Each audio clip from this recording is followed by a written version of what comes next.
Does anybody else just ever just want to pick their philodendrons and their monsteras whenever they're unfurling? It's like a little tick that I have. I just want to touch and help it. Hello everyone, welcome back to my channels. My name is Ashley and welcome to the journey of the Colorado plant mom.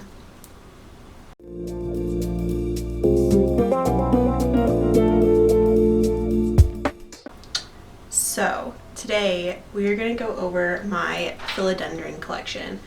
It's not huge. I don't have like a huge collection in really anything, but I do have a little odds and ends, and yeah.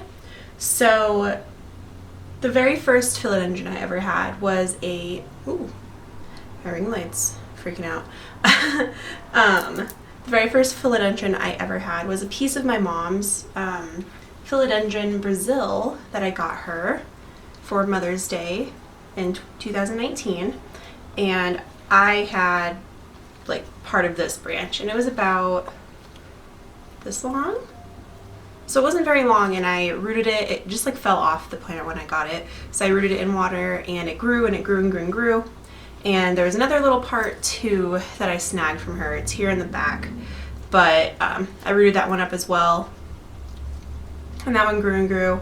And I decided that I might as well just buy a bigger plant and just merge them all together, so that way it's more full and I don't have like one long weird branch with one like smaller stubbier part that had also fallen off. So I am constantly amazed by how long this plant is getting. I mean, it's my longest vining plant besides, oh, it's actually longer than my Cebu Blue now. So this is my longest trailing plant, and I'm very happy and amazed, and I love it, and it's constantly pushing out new growth. I love actually this tinier growth up here, but I also love these bigger leaves here in front. Most of them are dying off, but I also just like it because of the sentimentality that of my mom. So there's that guy. I had originally gotten this guy for my mom because my mom's favorite color is lime green, and she's obsessed with Mini Coopers. It's a thing, but she has lime green stripes on her Mini Cooper, so I thought this was very fitting. I did want to get her a neon philodendron, but I saw that and I just thought that she would enjoy it a little bit more. But I got this neon philodendron at a plant swap at Forage back in December, the Forage store in Denver. I went down for a little swap, and I got this from her name used to be Stella Bella Flora. She's a local girl. She's on Instagram. I will link her down below because I also got another plant from her as well. And I got this from her as a trade swap. So I'm very happy with this guy. I do have him growing in leca. He wasn't very rooted, but that's okay. I immediately put him in leca, I think. Yeah, I had leca at that point. I put him in leca, and he's just been growing, and he loves it. Nothing negative has happened, nothing positive has happened, but he has grown roots. My ring light keeps going in and out, so I'm sorry. It needs new batteries, but I don't have any AA's around. So there's that little guy. I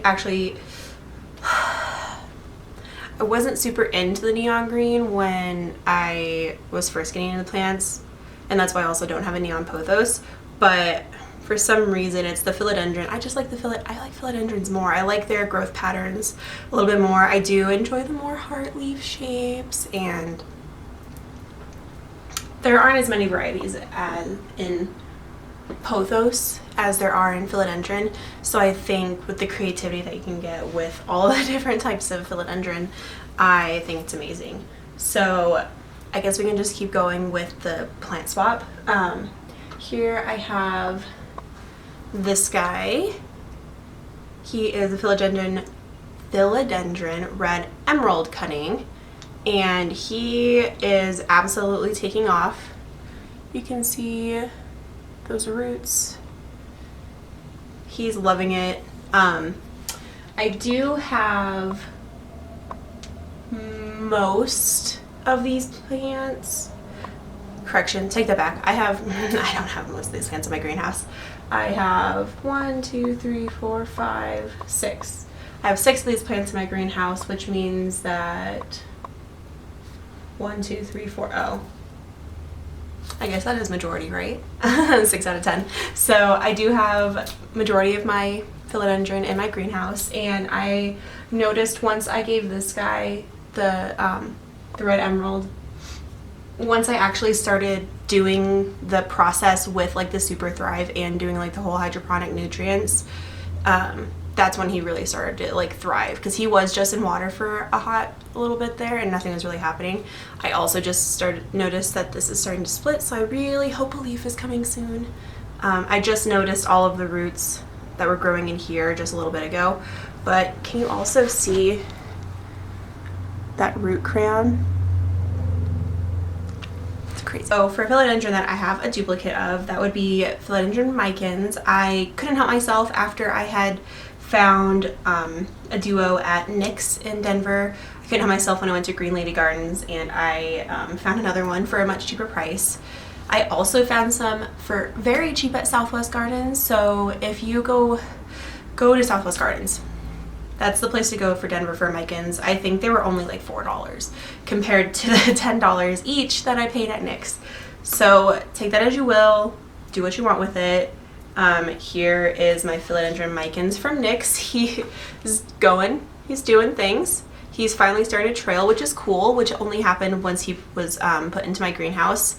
He's throwing off little aerial root crowns like crazy. Can you see that? That little like root crown? Oh, focus. Nope, focus. There you go. The little aerial root crowns. So he's living life.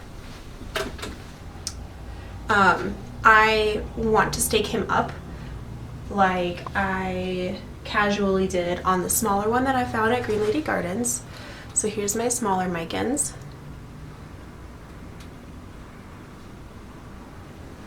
Back to the bigger one. I noticed a significant change once I put him into the greenhouse. I just noticed he's starting to like circle around himself. You can see here on this vine, this little baby who didn't make it. That's because that's when it was like outside of the greenhouse, before I had the greenhouse. Barely had any humidity. Put it in there and it has spurted out a bigger leaf. This one right here. And it looks like a pretty big one is on the way. And that's why I want to stake it, because I want bigger leaves, right?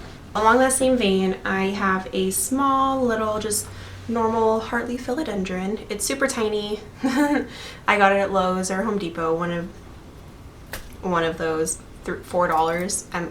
I was like, might as well just grab one. He's doing okay.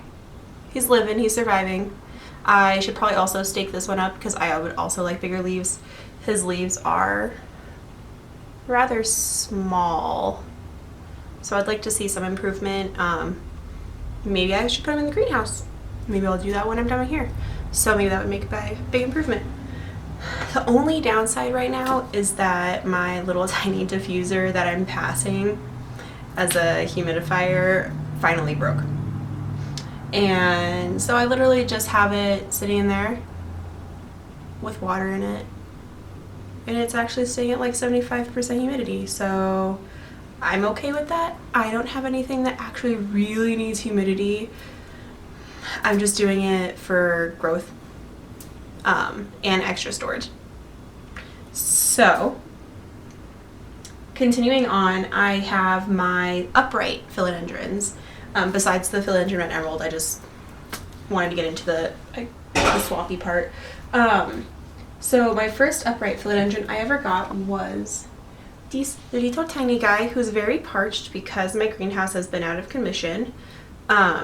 This is a moonlight philodendron. He doesn't come in as bright as he should, but that's fine. I like the little 2-inch plug, honestly. I think it's interesting that that leaf never unfurled. And there's another one coming out. But that's how philodendrons are. They get too excited and they all leaf pickers anonymous.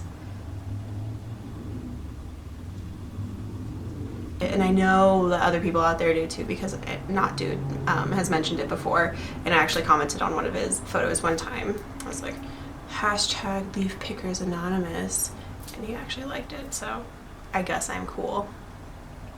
Another cute little plug that I have is a little Philodendron Prince of Orange, which is also, it's desperate right now. It wasn't wilting, so I didn't know that it was really thirsty, but this thing is crispy. It's rolling up, which is not a good sign.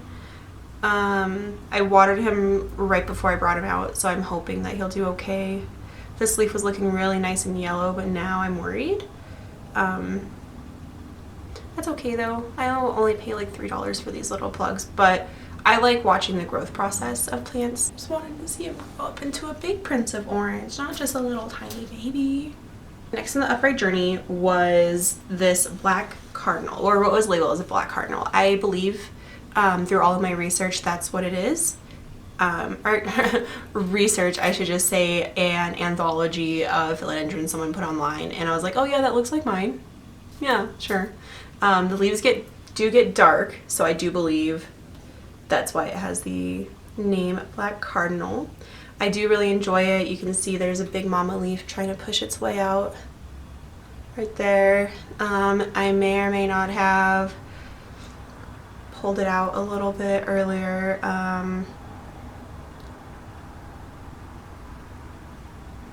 That's why this one is a little funky, this little baby one. Don't know why it came out so small. Oh, I guess it's not, it's kind of small for this like particular like stalk that it's on, but it's not ideal. There is another one coming out. I see its little pregnant baby belly, so the philodendron leaves look like intestines. If you think Hoya carnosa compacta looks like intestines,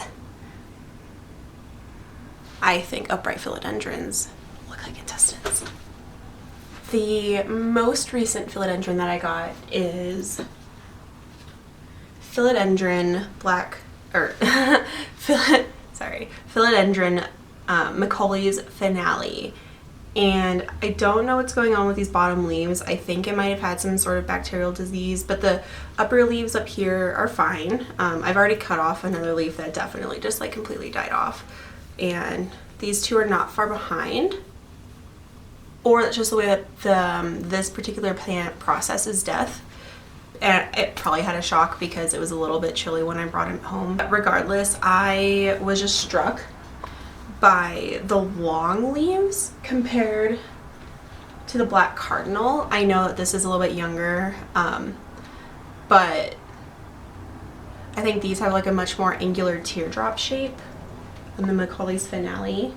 I also saw some pictures where they have a little bit more of like splash variation, which is cool. And so I'm excited to see this turn into a big Macaulay and see where it's going.